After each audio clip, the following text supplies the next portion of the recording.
Dios te bendiga en este día. Te damos la bienvenida a nuestro canal de YouTube Avivamiento Giovannici para todas las naciones. Queremos saludarte y que te sientas de una manera muy especial ahí donde estás mirando. En esta ocasión nos acompaña el pastor Giovanni Rubio de la Primera Iglesia Bautista de Moro. Dios te bendiga, Rubio. Gracias, mi hermano. Gracias por la invitación. Gracias por esta oportunidad de compartir con usted y de compartir también con aquellos que nos van a estar viendo. Que el Señor les bendiga.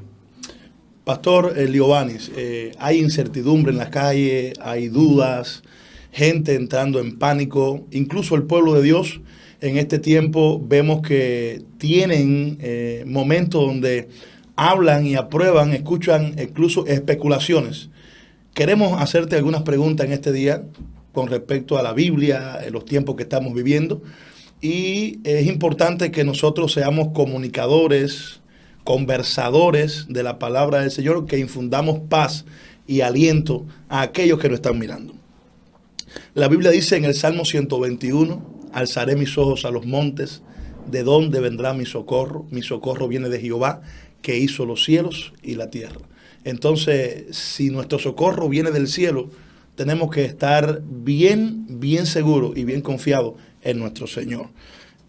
¿Qué crees de este tiempo que nos ha tocado vivir? ¿Será un tiempo del fin? ¿Será un tiempo de juicio de parte del Señor? Bíblicamente, ¿qué crees?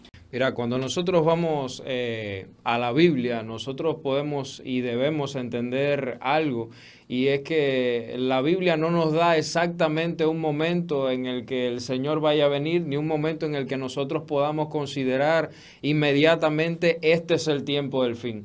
La Biblia nos da señales, nos da un anticipo a través de los cuales nosotros debemos sacar la interpretación o debemos comprender que el tiempo se está acercando. Indudablemente los momentos que estamos viviendo ahora son momentos que no se habían vivido nunca.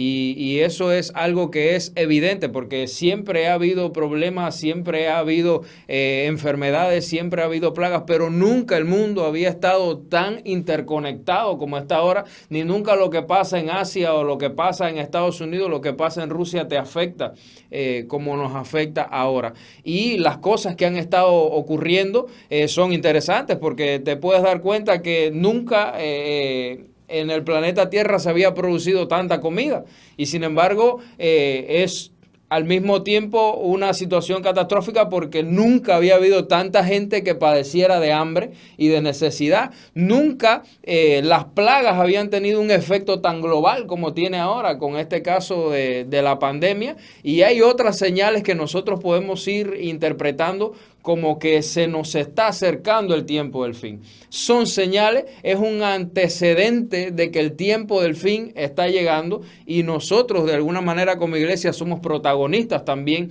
de este tiempo y tenemos que desempeñar nuestro rol, por supuesto, no lleno de temor, no lleno de ansiedad, sino más bien lleno de confianza en el Señor. Este tiempo puede ser el comienzo. Y te digo porque hay que interpretar las señales de lo que está sucediendo. Es un tiempo indudablemente en el que ha estado comenzando de alguna forma el juicio de Dios sobre el mundo. No podemos decir este es ya exactamente el momento del fin, pero sí es un adelanto y es una muestra de que el fin está llegando, de que los tiempos finales se están acercando. Sin embargo, a pesar de que puede ser interpretado todo esto como un juicio, la Biblia nos enseña que el juicio es para aquellos que no tienen a Dios. La iglesia no debe tener temor del juicio porque la palabra del Señor nos enseña en Romanos 8:28 que ninguna condenación hay para los que están en Cristo Jesús. Cuando nosotros pensamos en el juicio, tenemos que pensar como el juicio o el castigo de Dios, el derramamiento de la ira de Dios sobre aquellas personas que le han rechazado, sobre aquellas personas que no le aman y que no le sirven. Y en ese sentido, la iglesia no va a sufrir el juicio. Es decir, el hecho de que alguien se enferme o de que alguien muera en la situación actual, si no es creyente, puede ser interpretado como que Dios está operando un juicio sobre su vida, pero nunca es el mismo sentido sobre la iglesia, porque Dios cargó su ira sobre su Hijo Jesucristo para que todos aquellos que creamos en Él pues no recibamos esa condenación. Ahora, la gran pregunta está, bueno, y si es así, ¿por qué algunos cristianos se enferman? ¿Por qué ha habido algunos cristianos que han sido afectados por el coronavirus? Tenemos la triste situación, y eso muchos lo saben, otros quizás se enteren por lo que estamos comentando aquí, que el primer cubano que murió víctima del coronavirus fue precisamente un pastor de las Asambleas de Dios aquí en Cuba, y cualquiera puede decir aceleradamente, no, estaba mal o fue juzgado por eso. Mucho cuidado, porque hay cosas que nosotros no entendemos, y la Biblia enseña que primeramente el mundo está en pecado, y nosotros, mientras estemos en una condición corporal, vamos a sufrir enfermedades, vamos a sufrir situaciones, y estamos sujetos. De algo tenemos que morir.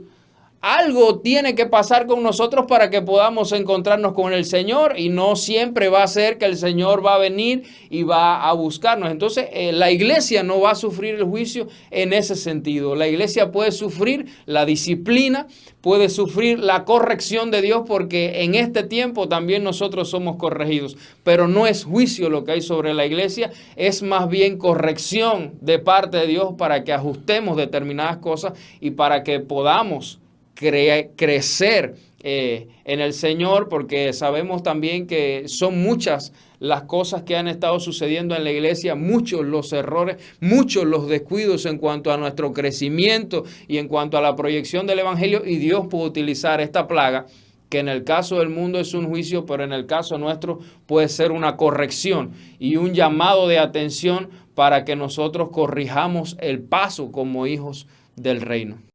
Es interesante, Pastor Giovanni, lo que acabas de decir. Fíjate, yo he estado mirando la vida de Eliseo, y la Biblia no registra ni un solo pecado de Eliseo. Y la Biblia dice que Eliseo murió de la enfermedad que estaba enfermo. Es decir, que es muy buena esta aclaración.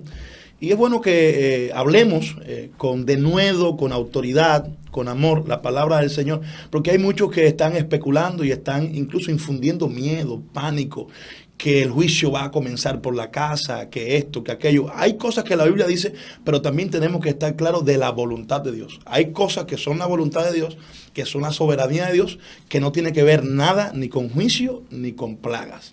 Ahora bien, en tu opinión, Pastor Giovanni, ¿cuál sería el comportamiento que debería tomar la iglesia en este tiempo en cuanto a que no tenemos un templo físico ahora, un local de reunión? ¿Cómo deberíamos operar en este momento la iglesia que está en sus casas, que está orando, que está clamando? Y quizás una palabra pueda cambiar la situación de muchas personas o la opinión que muchos tienen. Mira, cuando nosotros pensamos en la iglesia, en la actualidad, en la modernidad, pensamos siempre en los templos.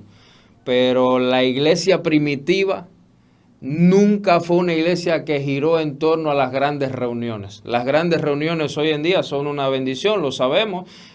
Tú lo has visto aquí en tu iglesia, nosotros lo hemos visto también en nuestra iglesia, pero la iglesia primitiva era una iglesia que giraba en torno al culto familiar, y era una iglesia que giraba en torno a las reuniones de pequeños grupos en casas, porque permitía un mayor intercambio entre los miembros de la iglesia, se discipulaban entre ellos, testificaban entre ellos, se leían las cartas de los apóstoles. Entonces, hay mucha gente que está pensando en este momento que la iglesia ha retrocedido un paso porque no podemos reunirnos en el templo, pero eso no es lo que enseña la Biblia. La Biblia enseña que nosotros, a pesar de esa situación, podemos todavía seguir creciendo. Y no es la primera vez, ahora tenemos el coronavirus, pero no es la primera vez que la iglesia se dejó de reunir en congregaciones grandes. Actualmente hay países en el mundo musulmán y en otros lugares, en la misma China, donde la iglesia no se puede reunir en grupos grandes, donde se reúnen en grupos de 2 o 3 personas para poder compartir la palabra. Entonces la iglesia no ha perdido nada.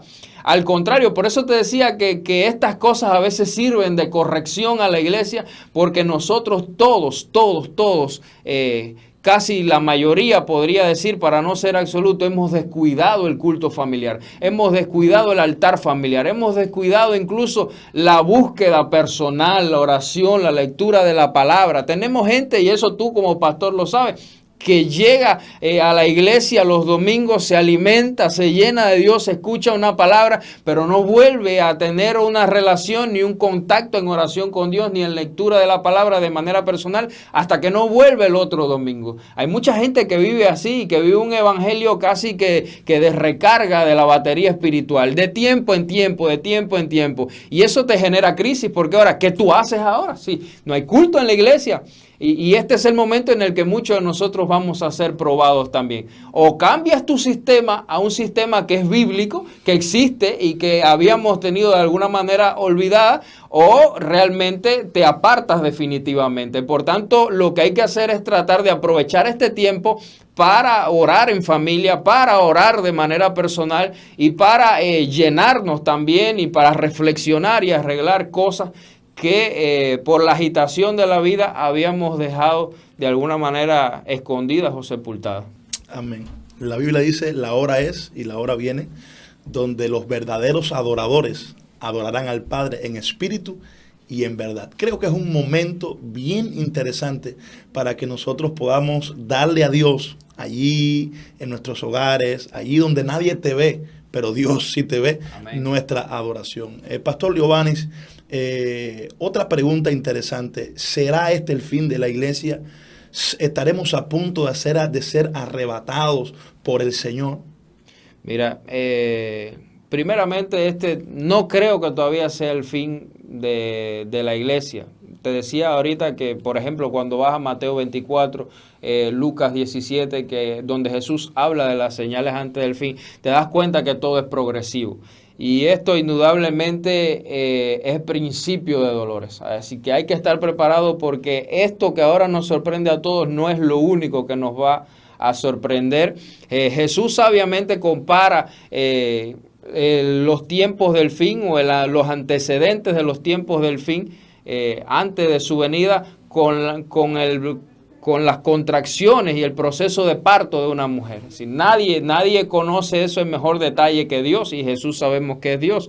Y cualquier mujer que ha dado a luz sabe que antes del alumbramiento, ¿qué pasa con las contracciones? Se van incrementando, se van incrementando, se van incrementando. Y entonces, últimamente nosotros hemos experimentado, incluso aquí en Cuba, un incremento de contracciones, es decir, en cuanto a los eventos. Antes estábamos tranquilos y veíamos muchas cosas de lejos. Ahora los tornados ya no son en Estados Unidos, no son en Europa, no son en no sé dónde. Los tornados aquí pasaron por La Habana, se caen aviones aquí, viene el coronavirus y no es una cosa que uno ve en la distancia, es algo que está aquí ahora, y todo eso ha pasado sorprendentemente en el marco de 1 o de 2 años. Son muchas cosas al mismo tiempo.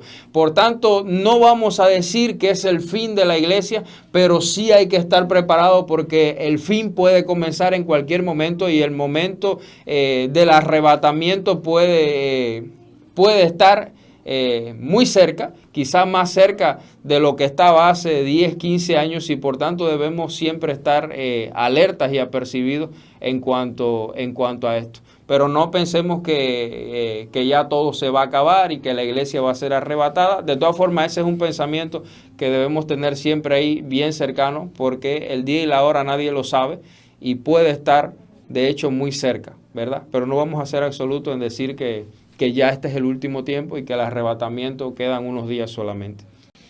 Dijiste algo bien interesante que ahora mismo marcó mi vida. Dijiste, esto no es lo único que la iglesia va a padecer, esto no es lo único que vamos a vivir. Y eso me llevó a Mateo 24. Me di cuenta en estos días leyendo la Biblia que no dice peste, dice pestes, plural. No dice hambre, dice hambres. Entonces es interesante estar preparados como cuerpo de Cristo, como iglesia, en santidad, en obediencia al Señor, porque muchos dolores vendrán para esta tierra. Ya lo estamos viendo ya. Otra pregunta interesante, Rubio, ¿serán protegidos los cristianos en este tiempo? ¿Serán guardados de la ira del Señor? Los cristianos estarán, como dice el Salmo 91, en verdad, el que habita al abrigo del Altísimo morará bajo la sombra del Omnipotente. ¿Qué crees acerca de esto? Mira, precisamente en tiempos de crisis todo el mundo se acuerda de Dios. La gran pregunta es si todo el mundo tendrá derecho a reclamar las promesas que aparecen en la Biblia. Y lo cierto es que no tenemos evidencia de que los que no son cristianos, de que los que no son creyentes fieles del Señor, vayan a recibir la protección de Dios. Más bien tenemos evidencia en la Biblia de todo lo contrario, de que todo aquel que es pecador y no se arrepiente de sus pecados va a sucumbir bajo la ira del Señor, bajo el juicio del Señor. Por tanto, eso es algo que le enseñamos al pueblo y que el pueblo debe entender, porque a veces vemos la gente incluso recomendando al inconverso, no pon el Salmo 91 en la puerta de tu casa o abre la Biblia para que no. Realmente eso no va a hacer ninguna diferencia. Si no nos arrepentimos, si no nos transformamos por medio del Espíritu Santo, si no hay un nuevo nacimiento en nuestras vidas de manera tal que nos convirtamos en hijos de Dios, realmente no vamos a recibir protección de parte de Dios. La protección es para los hijos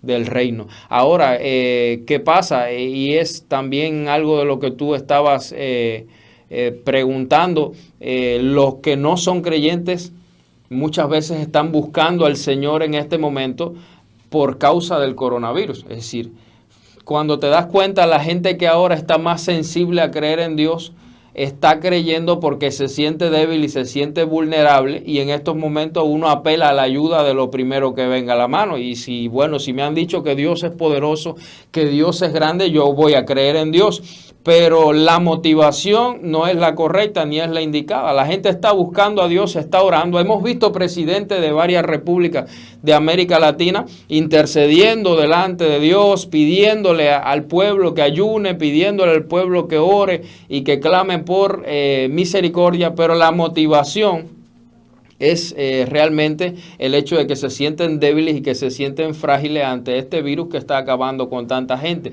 Y esa es una motivación equivocada, porque lo que debería realmente mover nuestros corazones a buscar a Dios es el sentimiento de que le hemos ofendido con nuestra vida. Y eso no es lo que está pasando. La gente está corriendo para encima de Dios buscando misericordia porque se siente débil y no tiene cómo defenderse. No realmente porque hayan decidido y hayan entendido que ofendieron a Dios, que es realmente lo que Dios está esperando. Es decir, Dios es misericordioso y Dios puede tener misericordia. Lo hemos visto en la Biblia, lo vimos en Nínive, lo vimos en varios lugares donde Dios levantó el juicio. Pero ¿qué va a pasar después? Si lo que realmente te llevó a arrepentirte y a pedirle perdón a Dios o a pedirle ayuda a Dios fue una situación puntual y no realmente no te interesa el hecho de que toda tu vida has ofendido a Dios con tu manera de vivir, más moderada, menos moderada, como sea, a eso a Dios no le interesa. Si Él no está en nuestras vidas, le hemos ofendido. Si realmente no es eso, es algo preocupante. Y por tanto, no hay ningún tipo de garantías en la Biblia de que los que no conocen al Señor van a ser librados del juicio. Más bien existe lo contrario. El objeto del juicio son precisamente aquellos que no se han arrepentido, a pesar de que Dios ha estado constantemente mostrando su misericordia. Yo he estado pensando, hace un año atrás me vino una palabra a la mente que decía arrepentimiento por conveniencia o arrepentimiento porque entiendo que soy un hombre pecador. No te vayas de donde estás, porque ahora en breve vendrá una palabra del pastor Giovanni Rubio para cada uno de nuestros corazones. Dios te bendiga y quédate ahí, en breve regresamos.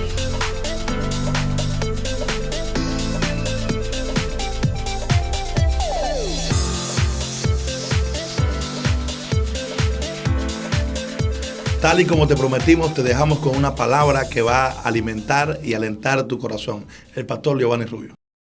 ¿Qué palabra podríamos dejarle ahora en estos momentos precisamente al pueblo de Dios que no fuera una de las promesas más extraordinarias que encontramos en la Biblia, que fue la promesa que Dios le dio a Moisés, que fue la promesa y el hecho en sí que sostuvo a José en los días difíciles de su vida, que fue también una de las promesas que nos dejó David en el Salmo 23 y que fueron también las palabras de Jesús, sino es aquella que dice, yo estaré contigo todo el tiempo. Esa es la única palabra que podemos dejar. No es una promesa en apariencia de gran liberación, pero es la promesa más grande que como creyentes podemos recibir de Dios. Y es que Dios en cualquier circunstancia va a estar con nosotros.